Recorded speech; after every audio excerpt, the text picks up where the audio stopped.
Hey, thanks for tuning in to Booked on YouTube, which is something that's a little new for us, but something I hope that we'll see a lot more of. This one's going to be a quick and short one. We really just want to talk about the new rating system for 2020. So if you've listened to our review of Craig Walwork's Bad People, you'll know we went to a score of 10. We talked about it briefly. Didn't want to tie up the podcast with the specifics, but this is all Rob's baby, so I'm going to let him tell you how this came to be. So we've been reviewing books for over 8 years now, and we've always used a 5-star rating system. And during our reviews, typically we'll talk about some of the stuff we like, some of the stuff we didn't like, the strengths and weaknesses of the book. But we'd always kind of been going off the top of our head. We didn't have anything that was really guiding us. And so a couple things. First of all, creating a new rating system that has specific categories that we rate separately makes it so that we have a more comprehensive rating of a book. And even if it's for us or absolutely for our viewers and listeners, you guys will have a better understanding of why we gave the score we did. That being said, the 5-star rating was great and it carried us through a long time. But recently we've been having conversations like, with the end of last year, we had a ton of 5-star books, and that's nice and everything, but those 5-star books weren't all equal. So going to a little bit more of a sophisticated system just gives us an opportunity to be a little more intentional about why we rated something and help you guys understand a little bit more what the strengths or weaknesses of a book are. So Rob, all on his own, came up with 8 categories, and I think it's brilliant because he's got descriptions and everything. And this has worked out. It worked out really well for the first book we used it for. So I'm really excited to see how this plays out through the year. We're kind of just going to go back and forth and tell you what the categories are, and then like brief descriptions on what they are. So audience. So that one's really measuring how recommendable the book is, but meaning, is it a wide audience? So the wider the audience, in most cases, I think would be a higher score. So that one's still a little tricky because even a niche book can be good, right? Like there's weird shit that Rob's into that he's probably going to be really excited if we get a chance to read. If you guys remember Backdooring the Brat, yeah. That was one of them. Wow. So really, it's is the kind of book that anybody can pick up. And I'll go back a little bit to our previous review. We scored it pretty high, 9 and 8. And a little bit of that was maybe because it was a little too gory for some people. So we thought the story was good and it's very recommendable. But for example, my mom probably wouldn't want to read this book. Yeah, so that's audience. There's 8 total categories. I'm going to talk a little bit about the next one. So characters is a category. Basically rating the effectiveness of like the more important characters of the book, because you can't judge every character in a book if they're kind of non-essential and they're just serving a specific purpose. But the idea of rating characters is, were they compelling and believable? Were they a little bit more cliched or kind of one-dimensional? And obviously with some characters, it's okay just to use them as exposition or as a plot contrivance, but you don't want necessarily your primary characters or your maybe secondary characters to be like that. So this rating is for measuring the effectiveness of like the really important characters in a book. Language. This one's pretty self-explanatory. I think gauging the impact of the author's choice of words. So is it written in a way that's engaging? Was the writing confusing? That happens where you read a sentence and you have to read a sentence again. You're like, I'm not really sure what this means. So basically, how well were the thoughts communicated? How well was the story communicated through the use of language? That's it for that one. That's pretty simple. Yeah. Next category would be narrative. This one's a little bit more technical because we're talking about perspective and tense. So was it a first person, second person, third person? Was it in the present tense, past tense? Was it a mix of different things? And the reason that this is important is because sometimes writing in the second person is an absolutely terrible choice for the story that you're trying to tell. So we're rating how well did the author select the right like narrative style and tense to tell the story that they're trying to tell. Let me give you an example of how that was done terribly. Kara Mori or Thomas Harris, Yeah. where he actually changed perspectives Yes. mid-paragraph at one Yeah. point. Yeah, so that would have gotten a very low score in narrative from me, at least. I think from Rob as well. Yeah, and if you're noticing those types of things, then it means that the story is definitely not effective. Yep. Pace is the next one, and that is considering if the story is told too fast, too slow, or just right. And in some cases, that's going to be story dependent. So if you have an action-based story, you're going to want that to be fast-paced. If you have something that's a little more of an interpersonal conflict, like that might be a little more slow-moving. So basically, did the plot of the book match the pace at which the story was told? Yeah, that one's pretty simple.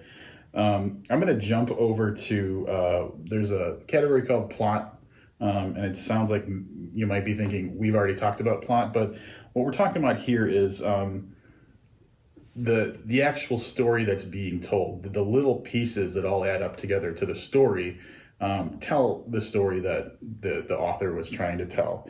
Or were there inconsistencies that confuse the story?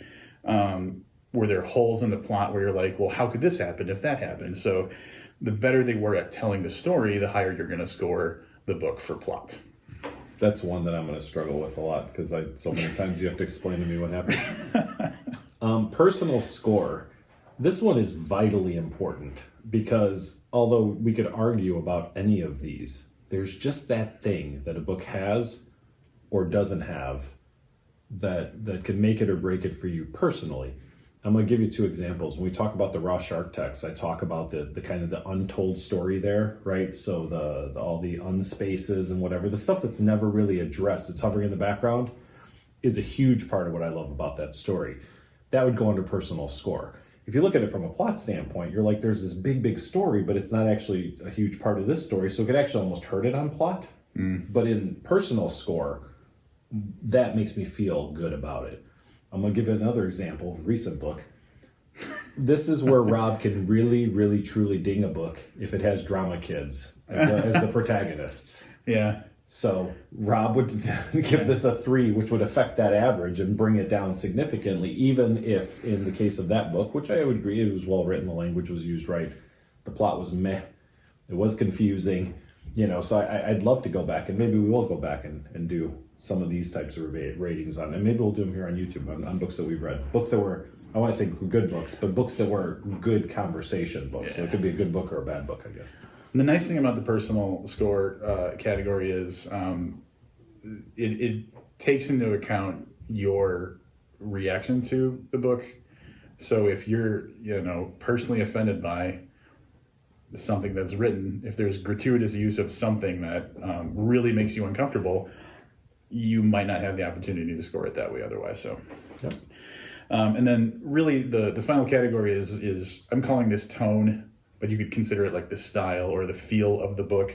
And so really what we're trying to do is, did the feel of the book match the type of story that the author was trying to tell? So I'm trying to think of a good example of something we've done recently, but in general terms, if someone's writing a crime story, does it read like a crime? Like if it's a hard-boiled detective novel, are they talking about dames and stuff like that? So does the tone of the book match the type of story that's being told? If it's a romance book, but it reads like an action story, maybe the tone doesn't match the type of story that's being told. I personally think that anytime you're talking about women, they should just be dames. So that for me, that feels good across all genres. So the other thing about that is like sometimes the tone just is a little bit one-dimensional. Like if every character has the same type of like sarcastic attitude, maybe the author isn't good at developing unique characters. So like that can factor in as well. Mm-hmm. But overall, the tone often can have a really big impact on how good you feel about the book, because if it's a crappy tone or if it's overly cliched or if like, it just doesn't rub you right, you're not going to feel good about the book. So those 8 scores then will get averaged to give us a final score, which we'll use for the podcast individually, and then collectively we'll average that out for Goodreads purposes, or if we do review a book on Amazon, which we do occasionally. We're just going to cut that in half to get it back to the 5-point rating system for those types of things. So I'm really excited I think this made it easier for me to come up with a score for the first book that we did this on. So I'm really looking forward to using this. I don't know that this won't change a little bit over the course of the year, but I'm really happy that we were able to start this with our first book of 2020 and carry it on through the year, hopefully, at least. So one of the interesting things about when I was thinking about going with a rating system is I tried to look up existing book rating systems to see, is there a standard that we just weren't aware of, or how do people make considerations for how they evaluate a book. And I found a bunch of videos on YouTube telling you how to make a video review, but I didn't find anything saying here are the important parts of a story that you have to consider when you're rating something. And I was a little shocked by that. So we might be breaking new ground here. We might be the first people to kind of like codify a system for, giving a fair and consistent rating to different books. But I thought that it would just be like I could go find a template somewhere and just start writing things down, and it doesn't exist as far as I could find. Years from now, they'll be using the book system to review books. So I think this is great. Thank you for the work you put into this. This was all one. Rob was like, I have this idea, and I'm like, yeah, and he kept just sending me things. I was like, this is great. As a matter of fact, I asked him, I said, did you write this, or is this, because there's a whole layout. I mean, we kind of touched on individual pieces, but there's a good system. So very excited about it. Very excited to be here on YouTube with you guys. I'm going to do that thing that YouTubers do, and I'm probably going to have to do this for a while. We need some subscribers. We need the thumbs up. Comment below.